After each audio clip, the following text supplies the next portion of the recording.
un lugar de encuentro para el talento venezolano, dentro y fuera de nuestro país. Continuamos por todos los medios con Mingo. Otro nivel. Ese es nuestro segmento de entrevista. Ya vamos con nuestro invitado. Antes recordarles una vez más, como lo hacemos siempre en esta parte del programa, que esto es por todos los medios, con la gente emergente que cree en la verdad. Mi cuenta de Twitter es @mingo_1. En número, saludos a todos los que están conectados en Mingo Blanco TV. Mingo Blanco TV es Instagram. Y por supuesto, ustedes, ¿por qué no se suscriben a nuestro canal de YouTube?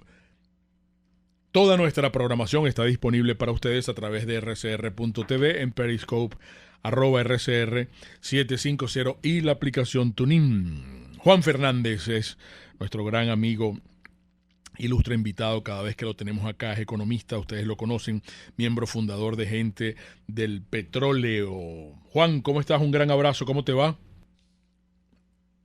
Saludos, Juan. ¿Me escuchas? No te tengo como retorno en estos momentos. Este audio está saliendo por Skype. Sí. Porque entonces vamos a tener que llamarlo a Juan, que creo que no me está escuchando. Lo tengo congelado aquí en la imagen. Amigos, fíjense ustedes que es interesante que hablemos con Juan Fernández. Los muchachos, Marilia, Erika y Jackson, estaban hablando de tantas noticias que tienen que ver con petróleo. Pero además nosotros comprometíamos a Juan, porque creo que fue el miércoles o el jueves pasado que esta organización Gente del Petróleo cumplió años. En el año 2002 se fundó la organización Gente del Petróleo, con una filosofía interesantísima en cuanto a... Caramba, déjenme ver si yo tengo aquí incluso... Y les puedo dar un resumen de que Gente del Petróleo nació para acciones orientadas al rescate y fortalecimiento de principios, de valores, de responsabilidad social y moral, para la democracia y para el desarrollo del país. Qué importante que ellos hayan nacido en ese... convulso año 2002. Juan, ¿te tenemos ya en línea? No, todavía no. Bueno, entonces esperemos un chancecito, porque nosotros comprometíamos a Juan cuando hablábamos ayer con él para que nos hiciera un análisis,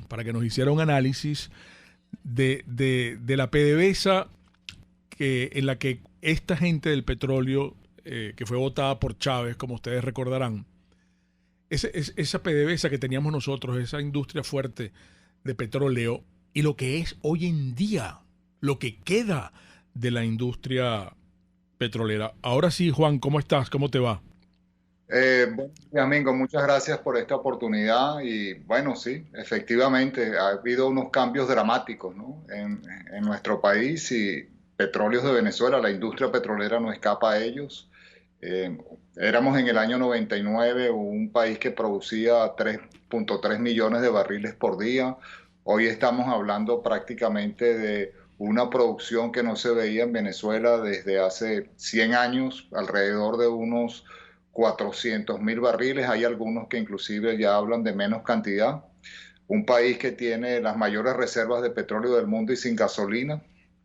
Un país en donde hay cuantiosas oportunidades para el desarrollo del gas, una energía alternativa, y no se está haciendo nada. Y bueno, un país en donde Petróleos de Venezuela está sumida en una caja de corrupción que la ha podrido, y evidentemente, bueno, las consecuencias de la miseria que vive Venezuela, de esta supuesta revolución, se notan todos los días. Sí, Juan, han pasado 18 años, ¿no?, del nacimiento de Gente del Petróleo. Sí. ¿Cómo te sientes tú? Y yo sé que tú siempre estás permanentemente en contacto con ese equipo de gente que formaron un equipo extraordinario y que fueron votados por Chávez. Pues todos recordamos mucho ese lamentable hecho, pues, ¿no? Pero fíjate que Sí, el tiempo les ha dado la razón, porque caramba, yo me acuerdo muchísimo que ustedes me visitaban siempre, para esa época yo conducía Primera Página en Globovisión y correcto. eran invitados permanentes allá nuestros en el programa, pues, ¿no? Y conversábamos de todos esos aspectos principistas que se tienen que dar en la gerencia de un país moderno, de un país serio, de un país que queríamos que estuviese siempre inserto en la modernidad y en el progreso. Pues hoy es todo lo contrario, Juan. Hoy con una tristeza vemos este país deshilachado, este país Sí. despersonalizado, este país que además nos cuesta mucho entender, sobre todo los que vivimos la otra Venezuela que ya se fue y que no vamos a poder recuperar. Yo lo digo así, lamentablemente, a lo mejor tú eres más optimista que yo. Yo creo que no la voy a poder ver, pues, ¿no? A lo mejor mis hijas y no tengo nietos, pero cuando vengan lo verá. Ojalá que pueda ser así, pues, ¿no? Bueno, déjame contarte algo de cómo nació Gente del Petróleo. Pues el 12 de abril del año 2002 nos reunimos allá en la Plaza de la Meritocracia en Chuao, ¿no? Que era, digamos, nuestro punto de concentración Ujú. icónico, ¿no? Sí. Y hicimos un evento con las diferentes iglesias que hay en Venezuela, ¿no? La Mm. católica, los evangélicos, protestantes, la iglesia judía. Y allí fuimos para dar una oración por Venezuela, sin distingo de fe, pero con las creencias que cada uno tiene, ¿no? Y esto era porque desde ese momento nosotros veíamos la necesidad de establecer un clima de convivencia, de una visión compartida, de un país que nos pertenece a todos, pues estábamos dejando atrás en aquellos instantes, breves por cierto, lo que es el desastre que vivimos hoy. Y allí me comprometí a crear esta relación de los trabajadores petroleros, de la gente de PDVSA que trabajaba por los principios y valores y que buscaba entonces como agradecimiento tener una relación más permanente con la sociedad venezolana y Sí. sentir que nosotros éramos ciudadanos y que íbamos a ejercer ciudadanía. Ujú. Bueno, las consecuencias de la persecución y muchas de las cosas que todavía hoy vemos como que si fueran nuevas ya se empezaron a sentir desde aquel momento y efectivamente, ¿no? Tal como señalas, ¿no? Uno en muchas oportunidades, sobre todo estando desde el exilio, pero también de los que están allá, a veces ve las noches muy oscuras, ¿no? Sin realmente una esperanza de cambio. Y yo creo que esa es una de las grandes necesidades que la gente en Venezuela tiene, que Sí. nos creamos que sí vamos a lograr el cambio que el país requiere, que hace falta que el liderazgo considere esta variable para darle una dirección a la gente, que las cosas se tienen que hacer bien, que el único norte que tenemos es Venezuela, que las particularidades que cada uno pueda tener hay que dejarlas atrás, porque aquí lo que se requiere es un país que tiene la capacidad, que tiene la gente para poder sacarlo adelante. Lo que pasa es que está en una circunstancia que está secuestrado por una banda que lo único que persigue es mantenerse en el poder, ¿no? Y ayer o antes de ayer, el 5 de julio, lo vimos con este señor ministro de la Defensa, Qué pena. que, bueno, se presentó exactamente como lo que es el poder detrás del poder. Allí Maduro es simplemente una figura decorativa porque el que sostiene a este régimen es ese estamento militar a costa del sufrimiento de la gente, ¿no? Y las condiciones que Venezuela está teniendo, que son caóticas, ya la gente se tiene que dar cuenta de que poco le importan a Maduro y a todo, a Padrino, a Cabello, a los Rodríguez, al que tú nombres, pues la miseria es un caldo de cultivo para tener a la gente controlada, para ejercer ese control social. Sí. Y en la industria petrolera, pues obviamente las condiciones de manejar un negocio que debería de ser para darle crecimiento económico al país, para generar un estado de bienestar adecuado para los ciudadanos, eso no importa. Aquí el petróleo se utiliza, aún hoy en día he leído declaraciones de Maduro diciendo que van a reactivar Petrocaribe, y uno dice, ¿reactivar qué? Si en Venezuela no hay ni gasolina, ¿cómo tú vas a reactivar la regaladera de petróleo? Eso sí, a Cuba ni con, tú sabes, ¿Sí? no se les puede tocar, a eso todos los días les manda su cuota para que lo soporten en la estructura maléfica que hay en el país, y efectivamente estamos en una condición muy complicada. Yo tengo la esperanza, Mingo, de que sí vamos a poder ver el cambio. La reconstrucción del país va a tomar su tiempo, Sí. y bueno, tenemos siempre que mantenernos en esa lucha para que Dios mediante veamos ese país que merecen nuestros hijos, nuestros nietos y las generaciones por venir. Dios te oiga, Juan. Fíjate, hay otros temas que necesitamos tu análisis. Antes de conversar sobre una carta que me enviaron ayer un grupo de diputados de la fracción 16 de julio, que tiene que ver con Citgo y con algunas cosas oscuras allí en esa administración. Bueno, los muchachos, Jackson ayer mencionaba, oye, ese es un tema maravilloso para que lo converses con Juan Fernández, y Erika y Marilia también hicieron un compacto hoy que tiene que ver, yo voy a tratar de resumirte rápidamente. Está lo del incendio de esta refinería Cardón de PDVSA. Ayer circuló ese video que estaban mencionando ellos, con esa humarada oscura que se vio allí. Bueno, salió inmediatamente el gobernador de Falcón diciendo que ahí hay capacidad para procesar 310,000 barriles al día, ¿no? Y bueno, que fue controlado rápidamente, que no hubo heridos, gracias a Dios que no hubo heridos hasta donde se sabe, pues, ¿no? ¿Esto cómo afecta este intento de producir gasolina acá en Venezuela? Vemos también, y los muchachos lo vinculaban, porque el régimen de Irán está planeando seguir vendiendo gasolina a Maduro, y eso, a pesar de la estricta, yo no sé si es tan estricta la vigilancia que tiene Estados Unidos con relación a esta cuestión. Y lo que tú decías, pues, ¿no? Lo mencionábamos también, este buque Sandino, que está en estos momentos cargando gasolina para Cuba en el Palito. Estas cosas, ¿qué análisis tienes tú sobre esto? Que nos angustia mucho. Bueno, fíjate, vamos a empezar por lo de la refinería de Cardón. Las refinerías en Venezuela, y para que la gente más o menos tenga una visión clara, ¿no?, de lo que sucede. Están esto paradas. es como un carro destartalado, Sí. ¿no?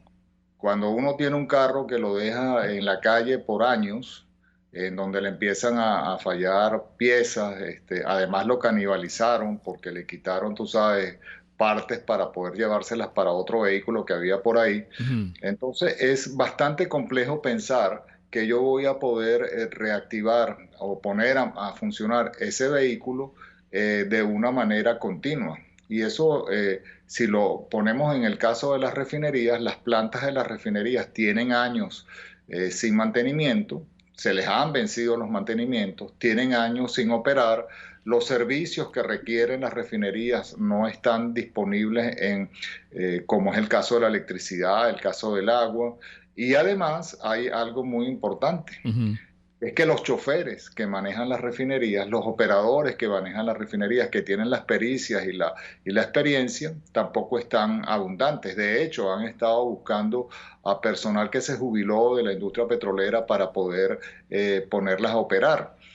Y además de eso, bueno, se traen a un grupo de personas que, como es el caso de los iraníes, que si están en las refinerías, pues las tienen que empezar a conocer, a detallar, y eso es un trabajo que lleva tiempo. Claro. Entonces, efectivamente, sí, en la refinería de Cardón hay una capacidad de 300,000 barriles de procesamiento, pero eso en teoría. Un papel, eso no es la realidad.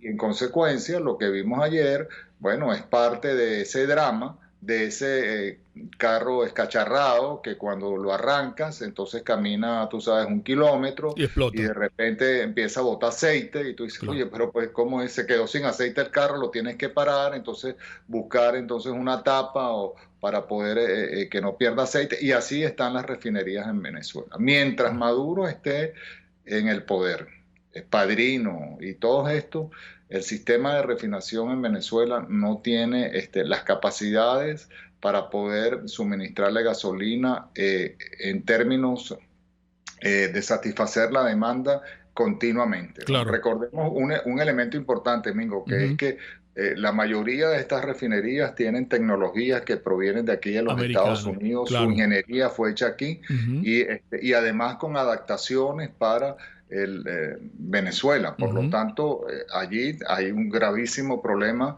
y por eso la urgencia de salir de la usurpación. Claro.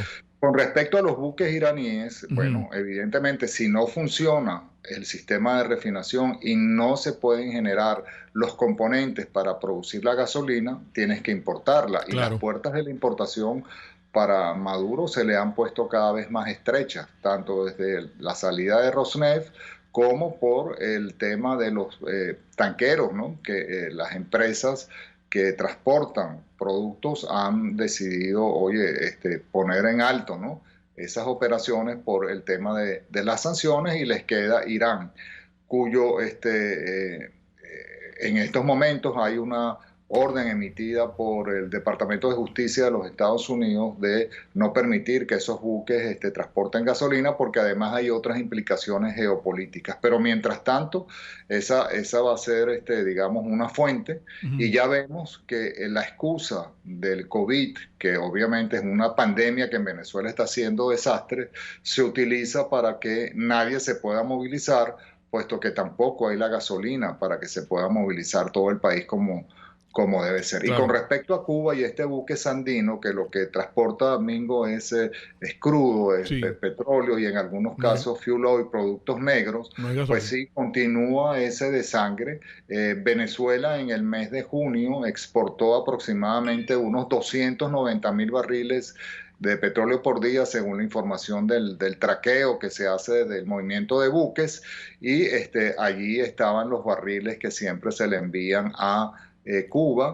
También se le enviaron unos barriles a Italia a través de Eni, a Repsol de España, y obviamente estos negocios en donde entendemos también estaba metido este individuo que está retenido en Cabo Verde, Alex Saab, con respecto a los mercados del Asia. Esa es una triste realidad.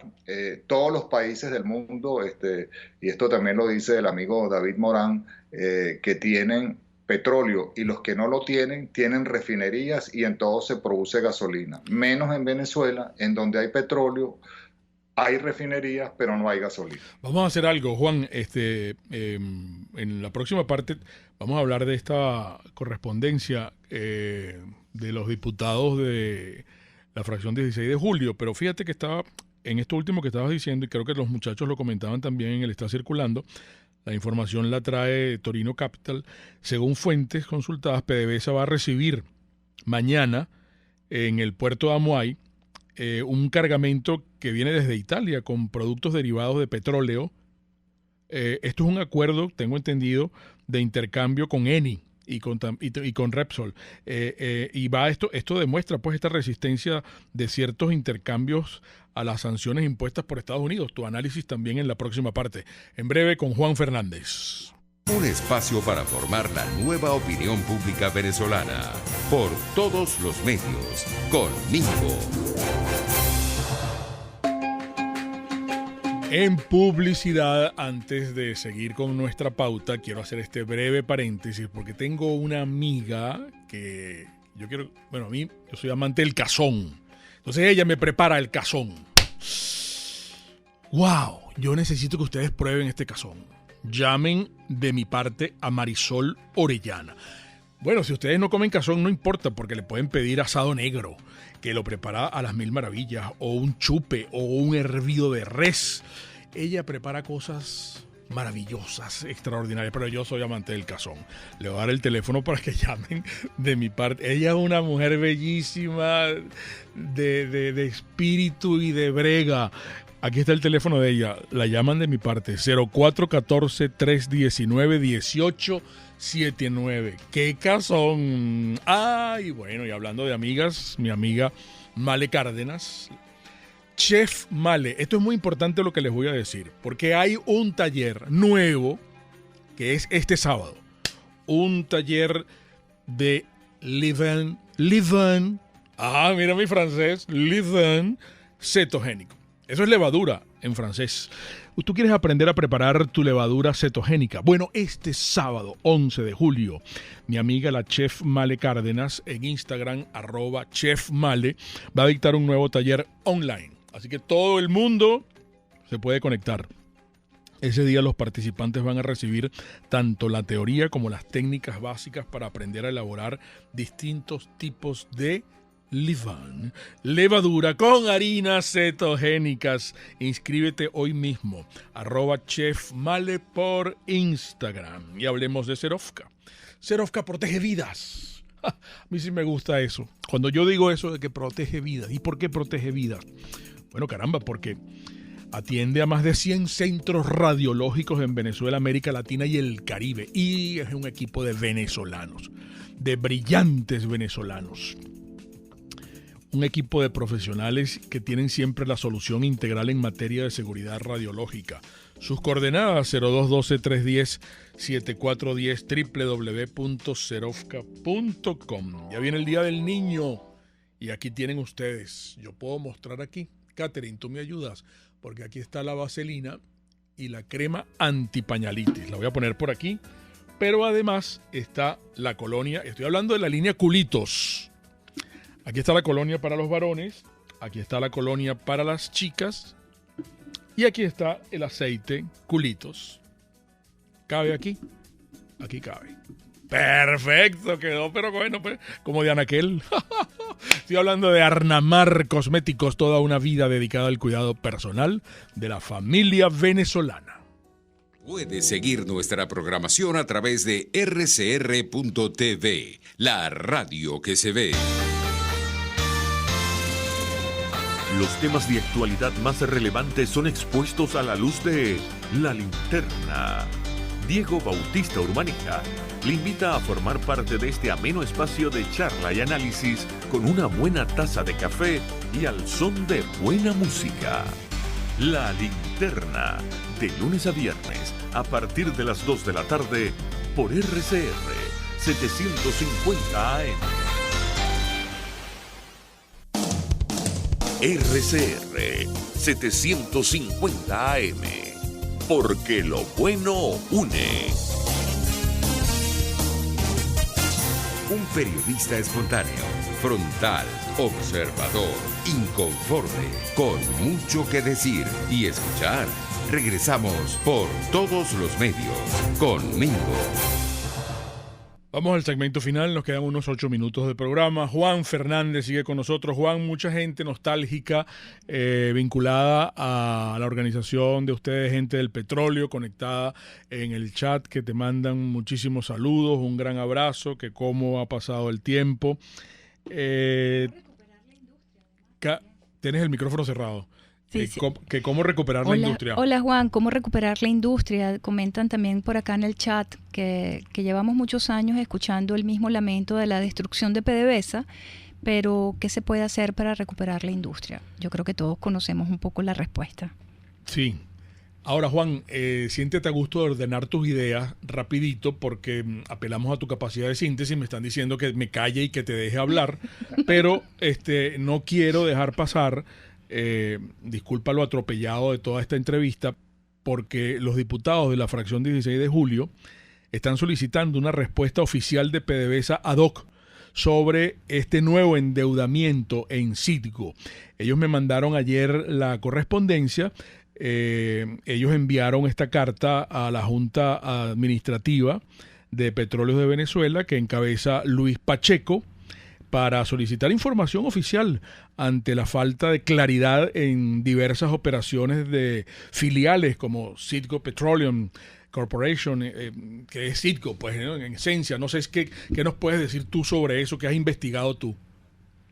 Bueno, fíjate, es normal, ¿no?, que una empresa, y en el caso de Citgo, evidentemente así lo es, que vaya y recurra al mercado financiero para obtener recursos, ¿no? Las empresas van a buscar dinero para, dos razones fundamentales, yo diría, ¿no? Una es para temas de proyectos de inversión que le hagan más rentable y más eficiente y creen valor en sus operaciones. Y la otra es que el costo de ese dinero sea más barato que el uso de los recursos propios, ¿no? Entonces, eso es un principio que todo negocio debe tener.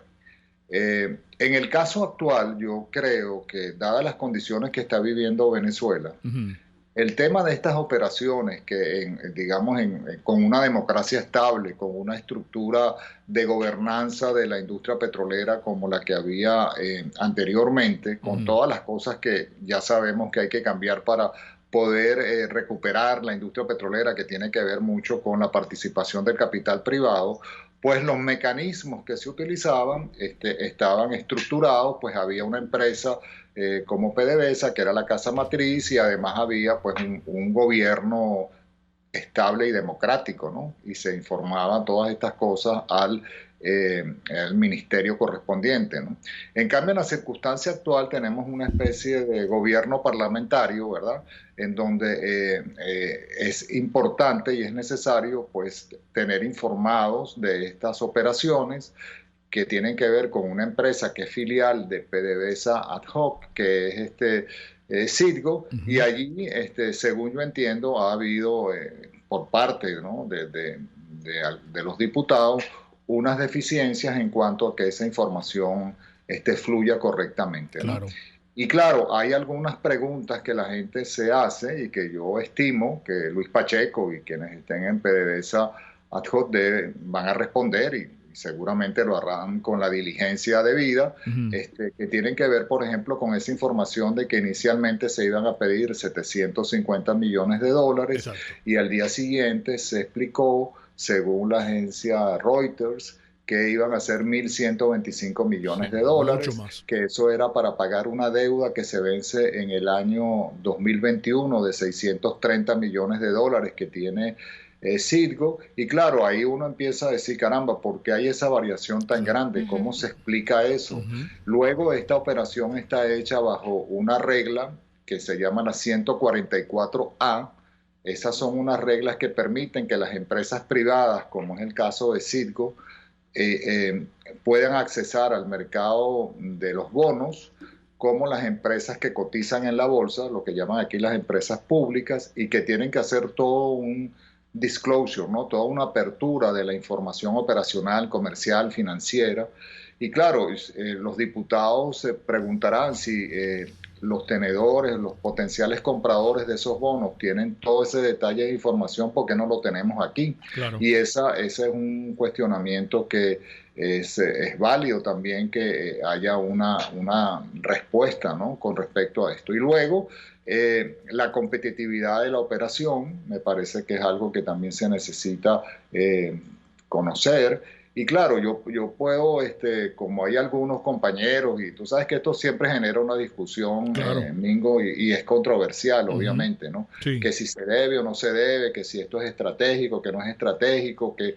Bueno, pero yo creo que las circunstancias del país, donde es tan importante señalar que las cosas se están haciendo y que no hay ningún problema de transparencia, ni que estas cosas evidentemente se informen, y obviamente esta formación o este grupo parlamentario esté solicitando esto, me parece que es, bueno, parte de ese ejercicio sano que debe de haber, con una crítica constructiva, porque también esa es otra cosa que he estado observando, que muchas veces si uno hace alguna crítica que sea para construir, pues entonces a uno le ponen a veces como un parado y dicen, bueno, pero es que vas en contra de la unidad. Y yo digo, pero yo no entiendo cómo uno puede ir en contra de la unidad si el norte de todos es Venezuela y que las cosas se hagan bien. Y ahí me parece que el gobierno interino tiene un papel muy importante que realizar, ¿no?